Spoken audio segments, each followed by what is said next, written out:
News channel में आपका स्वागत है। मैं मृगनंदन यादव, एडिटर इन चीफ, आपसे बहुत बहुत धन्यवाद जी राजनीतिक परिप्रेक्ष्य पर बात करना चाहता हूं। जो साल के अंत में खासकर मध्य प्रदेश विधानसभा का जो चुनाव होने जा रहा है, उस मध्य प्रदेश विधानसभा के चुनाव में कांग्रेस पार्टी अपनी क्या रणनीति अपनाएगी जो वर्तमान में शक्तिशाली भारतीय जनता पार्टी का मुकाबला कर सके। देखिए, कांग्रेस पार्टी ने अब बड़े बुनियादी तरीके से कांग्रेस को मजबूत करने का काम कर रही है। हमारा ऑर्गेनाइजेशन जो पहले मास बेस था, उसको पोलिंग बूथ तक ले जाने का काम कांग्रेस पार्टी कर रही है। बूथ लेवल में हमारे वर्कर्स सेक्टर, मंडल, ब्लॉक, जिला, इस तरह से रूट स्तर तक जो है संगठन को ले जाने का काम कांग्रेस पार्टी कर रही है और पूरी तैयारी के साथ जो है कांग्रेस पार्टी चुनाव लड़ेगी। हमारा संवाद जो कार्यकर्ताओं से था वो कमज़ोर हो गया था, ये बात सही है, लेकिन उसको पूरी ताकत के साथ मजबूती दी है कांग्रेस ने। और कांग्रेस को जो अवसर मिला था 15 महीने की सरकार चलाने का, उसमें कांग्रेस पार्टी ने जो भी हमारा वादा किया था जनता से, उस वादे को उन्होंने पूरा किया। और भारतीय जनता पार्टी ने जितने भी वादे किए उन वादे पर खरी नहीं उतरी। अब ये बात सामान्य जनता को भी मालूम हो गया है कि भारतीय जनता पार्टी केवल घोषणा करती है और विकास नहीं करती, विकास का ढिढोरा पीटती है और आपस में लड़ाने का काम करती है कि किसी तरह से सांप्रदायिकता के रंग में हिंदू, मुसलमान, गंगा, गौ माता, आज के उसमें जनता उलझी रहे और वो अपना उल्लू सीधे करते रहे। तो उसकी नीयत को प्रदेश की जनता अच्छी तरह से समझ चुकी है। सर, दूसरा ये सवाल है हमारा कि कांग्रेस पार्टी के अंदर ये ज़्यादातर खबरें आती हैं कि कांग्रेस पार्टी अपने ही गुटबाजी में उलझी हुई रहती है। तो आखिर जब आप एक तरफ दिग्विजय सिंह का गुट है तो दूसरी तरफ कमलनाथ जी का गुट है और छोटे छोटे गुट हैं, जब इस तरीके की चीज़ें आएंगी तो आप पहले गुटबाजी से कैसे निपटेंगे? देखिए, गुटबाजी नहीं है, हमारी पार्टी में लोकतंत्र है और ये लोकतंत्र की महानता है कि लोकतंत्र में अपनी बात कहने का, अपने विचार रखने का सबको अधिकार है। अगर कोई नेता, कोई कार्यकर्ता अपनी बात रखता है, अपनी राय व्यक्त करता है, तो वो प्रजातांत्रिक तरीका है।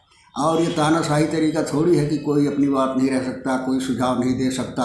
जो एक व्यक्ति कहे, सही हो या गलत हो, उसी पर अमल करना ये भारतीय जनता पार्टी का काम है। जहाँ लोकतंत्र नहीं है, तानाशाही है।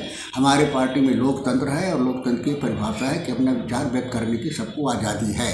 इसको ग्रुप के उसमें न देखा जाए, इसको ग्रुप के हिसाब से बांटने की कोशिश न की है। सर, अगला सवाल है कि सबसे ज़्यादा वहाँ रजवाड़े हावी रहते हैं आम जनता के ऊपर। तो जब रजवाड़े हावी रहते हैं, चाहे वो कांग्रेस हो, चाहे वो बीजेपी हो और चाहे वो, क्योंकि तीसरी धारा कोई है नहीं वहाँ, तो इस तरीके से जब रजवाड़े हावी रहते हैं तो आम जनता के वहाँ कैसे पिसती रहती है?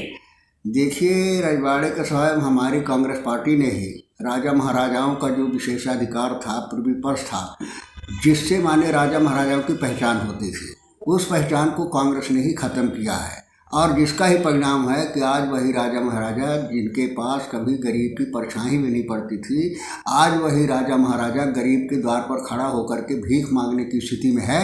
तो ये कांग्रेस पार्टी की देन है। और कोई व्यक्ति माने परिवर्तन होता है, बदलाव होता है, तो जिस किसी की व्यक्तिगत तौर पर माने विचार नहीं होता है, विचार बदलते हैं, स्वार्थ में बदलते हैं, सुविधा में बदलते हैं, तो इस तरह के लोग होते हैं, लेकिन कोई राजाशाही कांग्रेस पार्टी में नहीं है। सर, एक बहुत महत्वपूर्ण सवाल है कि अभी रायपुर में आपका अधिवेशन हुआ। रायपुर अधिवेशन में पार्टी ने कुछ मुद्दे अपने एजेंडा तैयार किया। उस एजेंडे में सबसे बड़ी बात सबसे पहले आई कि क्या कांग्रेस पार्टी जातिगत जनगणना चाहती है। नंबर 2, क्या पार्टी ओबीसी, एससी, एसटी को अपने यहाँ संगठन में और जहाँ सरकारें हैं उनमें हिस्सेदारी देगी, महिलाओं को आरक्षण में कितने हिस्सेदारी देगी। तो क्या इस पर मतलब इन अपने एजेंडे की लाइन पर कांग्रेस अमल करेगी? निश्चित रूप से हमारी पार्टी ने पहली बार अधिवेशन में पास किया है कि 50% स्थान जो है एससी, एसटी, ओबीसी को संगठन में दिया जाएगा। एक निश्चित रूप से क्रांतिकारी कदम है, क्रांतिकारी निर्णय है। और सेंसस में जो है हमारी पार्टी का क्लियर विजन है कि ओबीसी की सेंसस जातिगत जनगणना होनी चाहिए।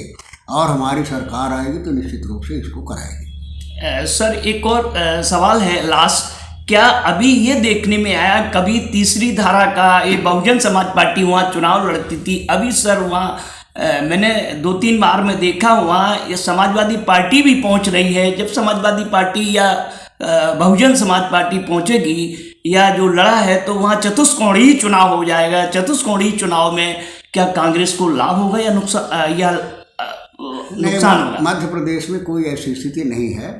बहुजन समाज पार्टी का कुछ दिन पहले असर मध्य प्रदेश में था, लेकिन मायावती ने जो है जिस चीज़ को नारा दिया उसी नारे में अपने आप को विलीन कर दिया। वही सत्ता के लिए जो है काशीराम ने जो मिशन तैयार किया था कि गरीबों की हिस्सेदारी, गरीबों की भागीदारी और पूंजीपतियों का विरोध, जात व्यवस्था के आधार पर विरोध, उसे को मायावती ने अपने स्वार्थ के लिए जो है उन्हीं के गोद में पूंजीपतियों की बैठ गई, जिसके कारण जो काशीराम का मिशन था वो मिशन खत्म हो गया। अब गरीब जो माने बहुजन को मानता था कि हमारी पार्टी है, अब वही समझ चुकी है कि मानिए दौलत की पार्टी हो गई, गरीबों की पार्टी नहीं है। तब मध्य प्रदेश में ऐसी कोई स्थिति नहीं है जो समीकरण को माने बिगाड़ सके। हाँ, व्यक्तिगत है, जहाँ खड़े होंगे थोड़ा बहुत वोट करना स्वाभाविक है। और जहाँ तक समाजवादी पार्टी का सवाल है, समाजवादी पार्टी का भी हमारे यहाँ कोई जुनून नहीं है, कोई ऐसी हैसियत नहीं है कि किसी रूप में विकल्प बन सके। इसलिए सीधी लड़ाई जो है वहाँ कांग्रेस की और भारतीय जनता पार्टी की होगी। जी धन्यवाद सर।